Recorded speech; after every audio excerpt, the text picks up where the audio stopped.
It's the ultimate mental game, getting inside your opponent's head before the fight even starts.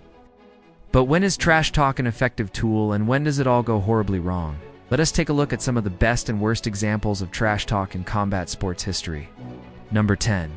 When trash talk goes right. Sometimes trash talk can be a great motivator. Take Nate Diaz, for example. Love him or hate him, the guy always seems to have something to say, and usually he backs it up with his actions. Back in 2016, Nate Diaz was preparing to face off against his biggest rival, Conor McGregor. Their first fight was a classic. The two brawled for 5 rounds. In the end, it was McGregor who got the win by decision. But both fighters were exhausted after the battle. But their second encounter was completely different. Before the rematch, Diaz had been busy calling McGregor out, saying that he wasn't afraid of him, that he would beat him again.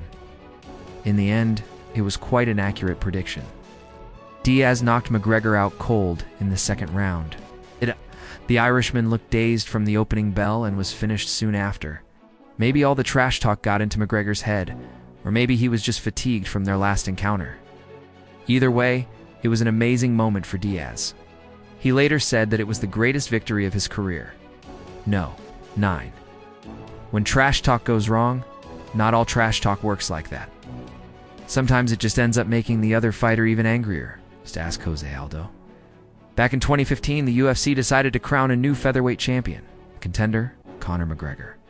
The champ, Jose Aldo. They went back and forth with insults for months. McGregor called Aldo a bantamweight and said that he was going to snap his head off. But in the end, it was all over in less than 15 seconds. McGregor knocked Aldo out with one of the fastest knockouts in UFC history. To make matters worse, after the fight, McGregor grabbed the mic and taunted the Brazilian crowd.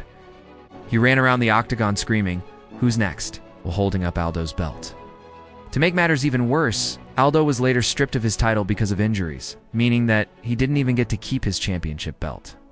So yeah, McGregor won the fight, but it was still a bit of a classless move. Number 8. The trash talk. This is what trash talk is supposed to be. In the world of boxing, there has never been a fighter quite like Muhammad Ali. Not only was he an amazing athlete, but he was also a master of the mind game. He wasn't so busy predicting how he'd beat his opponents, he was busy insulting them. In the lead-up to his fight with Joe Frazier in 1971, Ali really got under the skin of his fellow American. Ali said, "It will be my greatest pleasure to annihilate the so-called black, white, whatever. He's a gorilla, and I'm going to treat him like one." That was probably too far. But most of the time, Ali's trash talk was just clever wordplay. For example, when facing George Foreman in Zaire, Ali kept calling him Big George. And then, when the fight started, he danced around the giant puncher. It was a masterful display of trash talk and fighting. And speaking of dancing, no. 7. Dance, dance, revolution. There are few fighters more flamboyant than Manny Pacquiao. Over the years, he's held world titles in 8 different weight classes. His specialty is knocking people out. But he's also not shy about showing off his skills. One of the most iconic trash talk moments in boxing history came during the press conference for his fight against Floyd Mayweather Jr. Mayweather was being the usual calm and collected self. But Pacquiao kept dancing around, taunting the American. At one point, he even pretended to be a boxer dancing in the ring while holding up Mayweather's belt. After the dance, Pacquiao said, "I'm here to do the talking and the fighting." Unfortunately, it was pretty accurate. The fight between these two legends ended up being one of the biggest snooze fests in boxing history. Mayweather boxed in his usual defensive style, and Pacquiao never really seemed to get into the fight. In the end, Mayweather won by unanimous decision. Now, trash talk is usually reserved for the fight itself. It's not common for athletes to insult each other before the competition begins. But sometimes it happens. Back in 2012, UFC light heavyweight champion Jon Jones was getting ready to defend his title once again. His opponent, Vitor Belfort. Now, this fight was very personal for both athletes. Belfort was convinced that Jones had used performance-enhancing drugs to get an advantage. And Jones thought that Belfort was just jealous because he couldn't compete with him. As the fight approached, the trash talk began. Jones accused Belfort of being a cheater, while Belfort insisted that Jones was on drugs. Things eventually got really nasty when Belfort released a video of Jones' ex-girlfriend saying that he had used steroids. It was an insane level of trash talk. But it all backfired. When Jones knocked Belfort out in the first round, after the fight, Jones claimed that he hadn't seen the video until after he'd already won the fight. No, 5. The stakes are raised. Most trash talk is just empty posturing. But every now and then, it gets real personal. Case in point, this fight between Quinton Jackson and Wanderlei Silva. These two were supposed to fight each other back in 2007, but things got heated during the press conference. The two fighters started insulting each other's family members, and that was it. The whole thing was called off, and the fighters were suspended. But they finally met in the cage in 2013, and things were very personal. Jackson would later claim that Silva had made fun of his son and his mother, and Jackson took it very personally.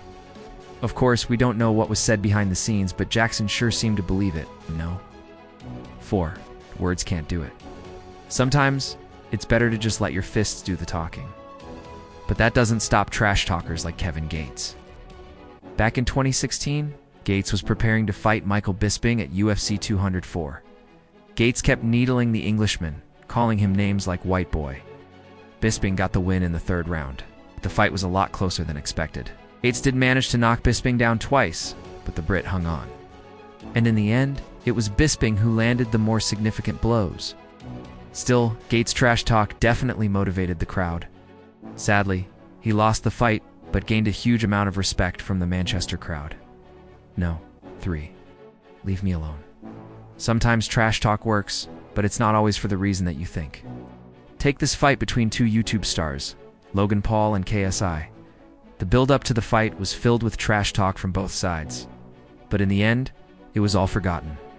At the post-fight press conference, both fighters announced that they had become friends outside of the ring. Paul said that he had nothing but love for KSI, and KSI admitted that Paul was actually a nice guy. So all the trash talk was apparently just part of the show. But it wasn't the only instance of fighters becoming friends after insulting each other. After their fight in 2018, Paulo Costa and Yoel Romero actually became friends. Costa is known as the Borrachinha, which translates to Little Back. And he never hesitated to call Romero that name. Even though Romero is a huge fan favorite, Costa made it personal. Number 2. Legend vs. Legend. Trash talk can be an art form. And sometimes it just goes back and forth with no clear winner. This was the case with the fight between Floyd Mayweather and Manny Pacquiao. These two boxers were dominating their respective weight classes, so it was only a matter of time before they faced each other. There were multiple occasions where these two had the opportunity to meet in the ring. But both fighters were stubborn, and negotiations fell through. But eventually they did face off, and it was everything that people expected. Both boxers were at the top of their game, and neither man gave an inch. In the end, Mayweather won by decision, but Pacquiao still left with his head held high. No one is on. Few rivalries in combat sports history have been as intense as the one between Conor McGregor and Nate Diaz. These two fought each other twice, but the rivalry started in their first encounter. McGregor and Diaz were scheduled to fight each other at UFC 196, but when Rafael dos Anjos pulled out of his fight against McGregor, Diaz stepped in as a late replacement.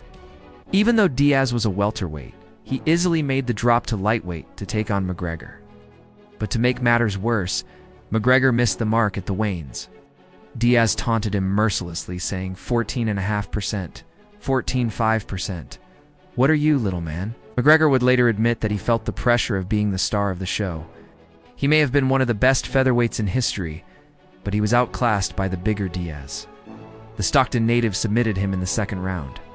So when does trash talk work, and when does it all go wrong? Let us know your thoughts. Thanks for watching. We'll see you next time.